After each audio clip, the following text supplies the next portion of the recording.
Russo runs a break. Caldwell Pope goes to the wing here. James! Oh! Trying to play at the defensive end. Got blown by back. Oh, yes! Hook jam! Harden, step back. Puts up the three. Got hit. Shot's good!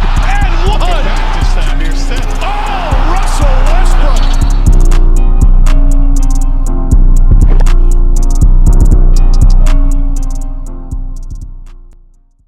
What has now become the most electric series. Get your popcorn out. I don't have any popcorn. I thought I was going to have some type of food prop or something to bring out with me. But get your popcorn out. This is the most electric series going on right now. And you know what I'm talking about. I'm talking about the Nuggets and Jazz. This has been a thrill to watch. The Celtics Raptors, they actually playing right now as I'm speaking. The next game that will come on after that is the Game 7 of this series right here, the Nuggets and Jazz. From the very first game, where Donovan Mitchell had 51 points or 57, and he put that against Jamal Murray's 36. From the very first game, this series is already electric. You had these two going at it the whole entire series. So much so that in playoff history, these two have the most combined points by opposing players over a 3-game span, combining for 267 points. And a lot of people had the Nuggets written off. Because they was down 3-1. They won the first game in overtime but lost the next three. The games 2 and 3 being blowouts and game 4 being a close one. A lot of people had this team written off. I didn't. I like the Nuggets. If you heard me talk on this show, you know that I am a Nuggets fan. I'm a fan of their team and their depth. And you know what? I won't take this time to apologize to Jamal Murray. Because last episode I said that they needed a consistent score to step up for them in order for them to win. And one knock on Jamal Murray's game is his inconsistency. Because I've always been a big fan of him. Fellow Wildcat, even though I am still a Louisville fan. I've been big on him, but he's been very consistent throughout his seasons with the Nuggets. So that was one thing that kind of had me iffy, and that's why I kind of leaned. I said, okay, if Michael Porter Jr. gonna be that consistent scorer, if Jamal Murray's gonna be inconsistent. But for these last 3 games, and even for the series, because, he had a good performance in game 1, but not in 2 and 3. But these last 3 games, Jamal Murray is putting on a show. Let me give y'all these numbers right here. 50 points in game 4. Game 4. 50 points, 5 rebounds, 6 assists, 71% from the field. What? 42 points in game 5. 8 rebounds, 8 assists, 65% from the field. What? In game 6, 50 points, 11 rebounds, 7 assists, 58% from the field. So not only has he proven me wrong of being a consistent scorer, but he's doing it efficiently. And it's this. I was watching him last game, and the heart and emotion. If you watched, his post game interview as he talked about why he's doing this, how he feels about, what's going on with the social injustice that he got Breonna Taylor and George Floyd on his shoes.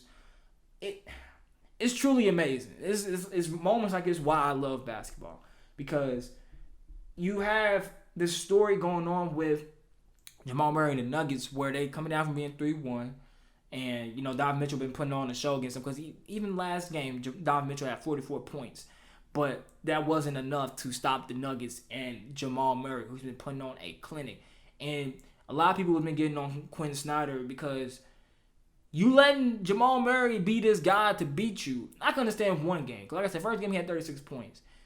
But he's putting up these numbers these past 3 games, and there's nothing being done. They still doing these one-on-one situations. It was only, the last couple minutes of the fourth quarter that they started to double Jamal Murray. But by that point, it was already over with. So as the Jazz, what you want to do is to try to stop Jamal Murray. But here's the thing, though. Here's one thing I was thinking about. That could be a tricky thing for them to do. Because as I pointed out, as I said, I think Michael Porter Jr. will be that consistent scorer. Let's say you stop Jamal Murray, who's been a big lift for this team. That's why they tied it up and bring it to a Game 7. What about the other guys on that team? Because that's one of the reasons why I like Denver so much is their depth. Let us not forget that they have Nikola Jokic, MVP candidate, on their team. Let's not forget that. Let's not forget that they have Michael Porter Jr. on that team. Gary Harris, who returned, helped that team defensively which was one of the guys in my last video. He commented that once he returned, they'll help him defensively. But he's returned. You have him there too. Jeremy Grant, who had a good game last game as well. He comes, you gonna stop him too? Like, they have all these guys on the team that can score. Granted, Jamal Murray has been their most pivotal and prominent scorers on that team and has been scorching the Jazz like freaking the dragon off Game of Thrones. I don't know the actual dragon. I ain't watching, but I just seen the scene on Twitter. But just scorching them. So the Jazz have to do something to stop that.